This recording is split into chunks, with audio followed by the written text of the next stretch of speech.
Hey guys! Welcome back to our YouTube channel, Living on Land of Prayer. Today we're going to be putting seeds in for our fall garden.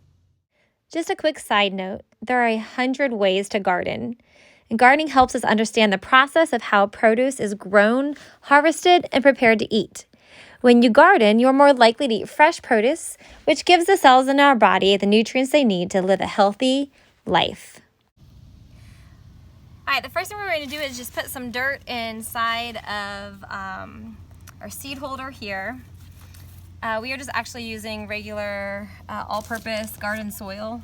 If you can, potting soil probably work a little bit better. Then we always have our little spray bottle here, which is it easily just sprays the soil so it doesn't get drenched with water if you were pouring it out of a cup or something. So it just gives it the right amount of moisture. There's no seeds in it yet, but Eli's just demonstrating how we would water them. Okay, Eli, that's good for now. I absolutely love this little container. It helps us keep the seeds moist, so below it, put in maybe like 1/4 of an inch of water, and then these will just sit in it and, you know, just soak up the moisture when it needs it, and we'll just come daily, check on the top, make sure it's moist, and if not, we'll spray it with the spray bottle. If it's really humid outside, I'll put this over the top of it and it'll just keep the moisture inside, more like a greenhouse effect. We've had great success with this. It is a 6x6, so it will hold 36 plants, which is pretty much all that we need. So what we're using today to figure out what we're going to be putting in is I have a Lou Gardens recommendations of what seeds to plant and when. These are what grows best in Florida. So we're going to use that, and then we just kind of write out a 6x6 chart of what we're going to be putting in.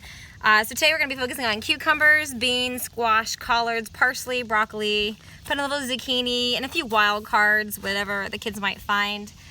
We took an old like baseball card sleeves here, and we basically have just folded all of our seeds in here so we can access them easily. There's really no specific category to them. We just kind of group the same ones together. And so we'll just go through here and put the seeds into the dirt.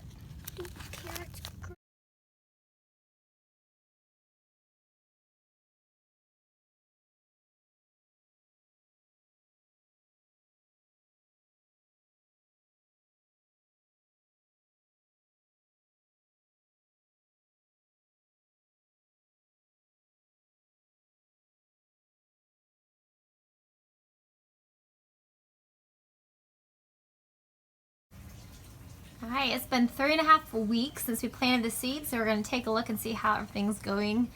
In Florida, it's been really rainy and hot, like 90 degrees, so I haven't put these in the ground yet because I have to get them adjusted to the sun because they've been on my front porch the whole time. But here's my little list of what I have. So in the very back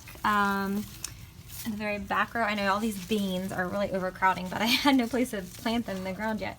So we have the cucumbers growing in the back. And these really long beans that are going to grow up a little trellis on a little fence. And then let's see, then we have our squash. I only had 2 squash come up. There's one little guy here starting to make its way up. But these are older seeds, and really, seeds from what I hear don't really, I mean, they'll go bad, they don't grow anymore, but it doesn't affect the health of the plant if it starts to grow. So don't think that the older seeds aren't going to be healthy plants. They'll still be healthy as long as they grow. And then we have zucchini here as well, which is growing. And look, there's even like little flowers on it already. So that's impressive. And then we have some cabbage in front of that. These little guys, we got some cabbage and some kale popping up back here too. And then we have a little bit of parsley, so that came up just fine. The only thing, it says turnips, but the turnips look exactly like the broccoli. So I don't know if I accidentally got the seeds mixed up, or maybe it has the same exact leaves. That's a tad bit different, I guess. That's turnip, and then we have some of the little baby broccolis. They are really leggy, and that's not always the best thing, but it's because they're not in direct sunlight, so they're kind of reaching out towards where the sun would be. But when I get them planted in the ground, they'll, you know, I'll dig them down a little bit lower, and hopefully they'll perk up straight a little bit. But that's what we got so far after about 3.5 weeks, and we're gonna get ready to plant the taller ones. Some of the other plants, the little parsley, little kale and cabbage, they're gonna stay in here a little bit longer. Also, I ordered some collards, and God, that long green leaf kale. I can't remember the exact name of it, but there's some kale and collards grown in here, which I'll let grow a little bit longer as well. A couple weeks ago, I went in and weeded all the weeds out, but I didn't have any mulch to put down. There was no more leaves or pine needles or anything in the yard to use.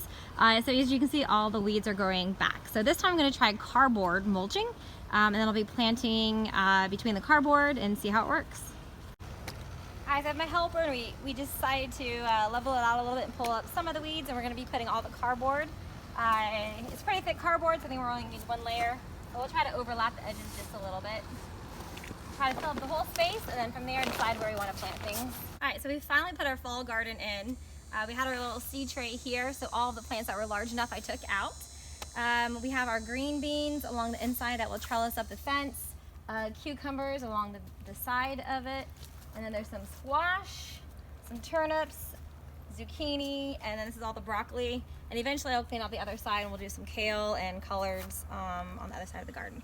But it worked out pretty well. Sorry, there's ants everywhere. So if you see me chewing my legs, that's because I hit an ant bed when I was digging. So what I did is I put each of the little seedlings in here. Now again, it's really small roots on it. So the soaker hose you'll see here is a great way to make sure that you're getting the water right up to the roots since they're not very long. And it'll soak down to the ground, which will allow those roots to grow deeper into the soil to become stronger plants. And then we put a layer of mulch. We didn't have any leaves or anything laying around, so we just went to the back of the yard and got some of the grass clippings that don't have any kind of pesticides or fertilizers in it at all. So it'll break down eventually. We'll just add some more to it. But that's it so far for the garden. And then I also added a little bit of fertilizer, just like a tablespoon to each one, to get the roots grown as well. All right, we'll check back in a little bit and see what we have growing. Because the seedlings were sitting on the front porch, they were not exposed to sun, so I'm a little worried about them getting sunburnt, as we just planted them in the early morning, and it's pretty sunny here in Florida still. So I have found some of our camo filtered shade that was used for our boys' fort, but we never actually put it up. So I just draped it across, kind of give it a little bit of filtered shade. I also have some large plants with big pots that I'm gonna kind of just stage around here to give them a little bit of shade throughout the day. Probably for a good, 4 or 5 days, and then hopefully they'll be ready to have the full sun.